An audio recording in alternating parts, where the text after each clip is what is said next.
반갑습니다. 오늘 저랑 함께 우리 생활에서 필요한 법률에 대해서 공부를 해볼까 합니다. 우리가 일상생활을 하면서 법이란 것을 모르고 살아간다면 정말 어떤 일이 벌어질까요? 우리 생활에서는 법률과 많이 결부가 된 일들이 벌어지고 있습니다. 그 중에서도 우리 일상생활에서 가장 밀접한 부동산과 관련된 법률들이 우리가 일상생활을 하면서 체험하게 되는 일들 중에 하나인데요. 이제부터 저랑 우리 생활에 펼쳐져 있는 그런 법률에는 어떠한 것들이 있는지 하나씩 살펴보면 좋겠습니다. 저는 부동산학과 서호정 교수입니다.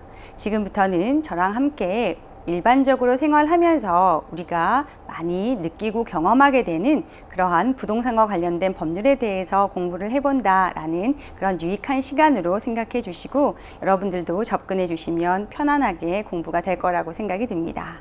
우선 우리가 어떤 공부를 하기 이전에 법이라는 것이 무엇인지 한 번쯤 생각해 볼 필요가 있는데요. 우리가 혹자들은 법 없이도 살 사람이다 라는 말들을 많이 합니다.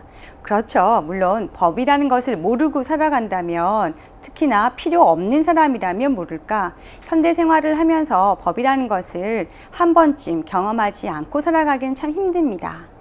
일반적으로 우리가 겪게 되는 그러한 매매라던가 또는 여러분들이 친구에게 돈을 빌려주는 행위라던가 각각 살아가면서 한 번쯤의 경험은 다들 있을 거예요. 그러한 것들을 한 번쯤 생각해 보면서 부동산과 관련된 법에는 어떠한 것들이 있는지, 그리고 법 조문에는 어떠한 내용들이 있는지 한 번씩 고민을 해보는 그런 시간이 됐으면 좋겠습니다. 우선 지금 이러한 내용들에 대한 그런 공부는요, 실질적으로 여러분들에게 사례를 하나 소개를 하고 사례에 대한 해결로서 결말을 낼 계획입니다.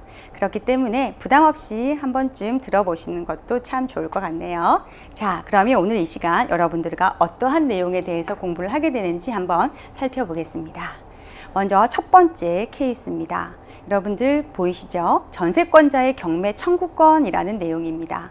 그렇다면 사례를 읽기 전에 우리가 전세권자가 누구인지, 전세권을 설정해 주는 사람은 누구인지, 이러한 법률 사안에 대해서 접근할 때 전세권자가 누굴까라는 생각을 한 번쯤 떠올려 보시고요. 그리고 경매 청구권이라는 것은 과연 무엇일까? 법률적인 의미, 그리고 법률적인 그러한 조문의 내용은 무엇일지 한 번쯤 고민을 해보는 것도 좋겠죠?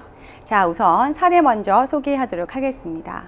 먼저 사례를 소개하기에 앞서 항상 사례를 보게 되면 갑, 을, 병 이러한 3자들이 나옵니다. 첫 번째 사람인 갑과 그리고 두 번째 사람인 을, 그리고 세 번째 사람인 병, 이러한 사람들의 각각 포지션이 어떠한지, 어떠한 사람들인지, 어떠한 역할을 하는지, 어떤 위치에 있는 사람인지를 한 번쯤 사례를 읽으면서 공부를 하게끔 여러분들이 생각을 좀 해보도록 하죠. 갑이라는 사람이 있고 을이라는 사람이 있고 병이라는 사람이 있습니다. 그럼 갑이라는 사람의 입장과 위치가 어떠한지, 을이라는 사람의 입장과 위치는 또 어떠한지, 병이라는 사람은 과연 어떠한 사람인지를 한 번쯤 생각해 보는 것이 사례에 대한 우선적인 접근이라고 보시면 되죠. 갑은 을의 집에 전세권을 설정하고 생활하고 있습니다. 갑이라는 사람이 을의 집에다가 전세권이라는 것을 설정을 하고, 그리고 그 집을 이용하고 사용하고 수익하는 그런 생활을 하고 있다는 의미겠죠. 그런데 얼마 전 을이라는 사람이 가지고 있던 집이 경매되어서 제3자, 즉 병에게 넘어갔다고 합니다. 그렇다면 이 경우에 전세권자인 갑, 그리고 을이라는 사람이 가지고 있던 집에 대해서 갑이라는 사람이 경매 청구권을 행사할 수 있을까요? 라고 하는 그러한 사례입니다. 갑이라는 사람은 그럼 누구다? 그렇죠. 전세권자입니다. 그럼 을이라는 사람은 무엇일까요? 전세를 설정해 준 사람, 즉 전세권 설정자를 얘기하는 것이고요. 그리고 제3자인 병이라는 사람은 경락을 받은 경락인으로 보시면 되겠습니다. 그렇다면 이 경우에 갑이라는 사람이 을의 집에 대해서 경매 청구를 자신이 직접 할 수 있는지 그 내용을 묻고 있습니다. 한번 해결을 보시겠습니다. 우리 민법 제318조에는요, 전세권자의 경매 청구권을 허용하고 있습니다. 법 조문 한번 읽어보실까요? 전세권 설정자가 전세금의 반환을 지체한 때에는 전세권자는 민사집행법에 의한 바에 의해서 전세권 목적물의 경매를 청구할 수 있다라고 밝히고 있습니다.